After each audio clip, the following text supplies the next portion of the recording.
Hey everyone, I hope you're doing well. I've spent hundreds of hours practicing Hisbodedus, and I would like to share with everyone two pitfalls or two areas that I personally struggled with and I felt in a certain way burnt me out and maybe had to overcome them. The first area is trying to prove to myself that I'm Breslov, right? You have this idea, I want to be a Breslover chassid, I want to follow the Rebbe's advice, and there's a certain barrier for entry. As Rabbeinu Zal explains in the lesson that we're learning together, lesson Chaf Hey in Tinyana in Likutei Moharan, that everyone should sit an hour every day. And after all, I want to be Breslov, I want to do the right thing, I feel close to the Rebbe and want to follow his advice, and this is my barrier for entry. And what happens with me personally in my own journey with Hisbodedus is that I began trying to prove to myself that I'm really a Breslover chassid, right? So I was doing Hisbodedus hours, days, and years on end, and when I fell into this cycle of this is the barrier for entry, and I need to prove myself to myself largely that I'm Breslov. So we fall into the idea of proving my own self-worth to myself. Because if I want to be worthy, I'll be successful when I can do all these things and then call myself the Breslov.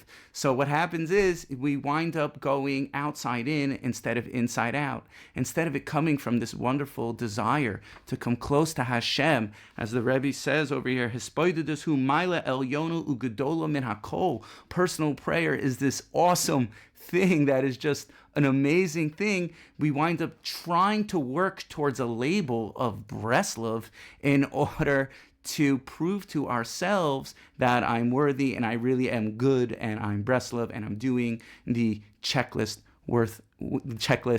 of things. So in general, when we're trying to prove to ourselves things, right, that's when we begin to burn out and that's when we begin to fade away, and it just doesn't do the same thing for us.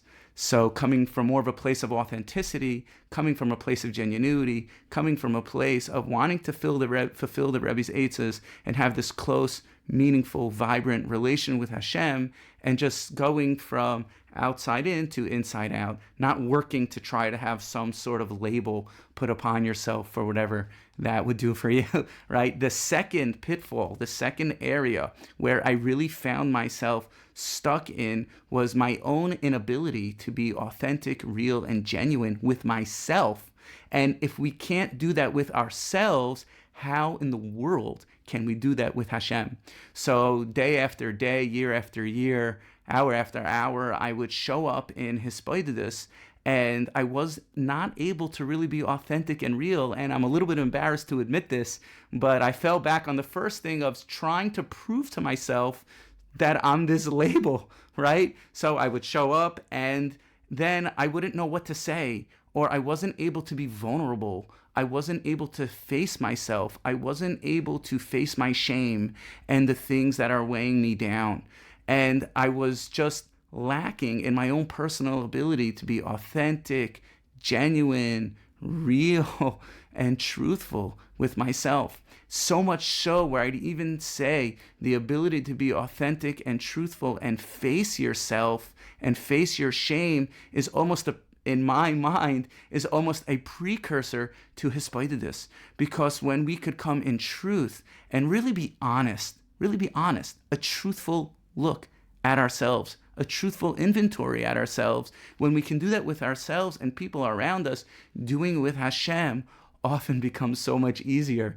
But when we're not really being authentic and we're not really being honest with ourselves, we show up to Hashem and we say, what am I doing here exactly? Right? What am I saying? Right? Why am I here? Right? I don't even know what to say. And then I just fizzle out and I don't even know what to say, so I'm just wind up silent. And even though Rabbeinu says being silent itself, he writes in this lesson, is a maila, when we're honest and truthful with ourselves, that presupposes that we believe in our ability, that we're actually worthy to be honest, we're actually worthy to face ourselves, and we're actually worthy to have a relationship with Hashem. And we don't feel that our prayers are burden, or why am I bothering Hashem about this? There's a story that when Reb Nosson, one of the first encounters with Rabbeinu Zal, is Reb Nosson didn't have shoelaces in his shoes. And the Rebbe looked at him and was like, no shoelaces. And Reb Nosson gave this look back of, I'm going to bother Hashem about my shoelaces. I have so many more important things to daven about. And Reb Nachman said, even the shoelaces.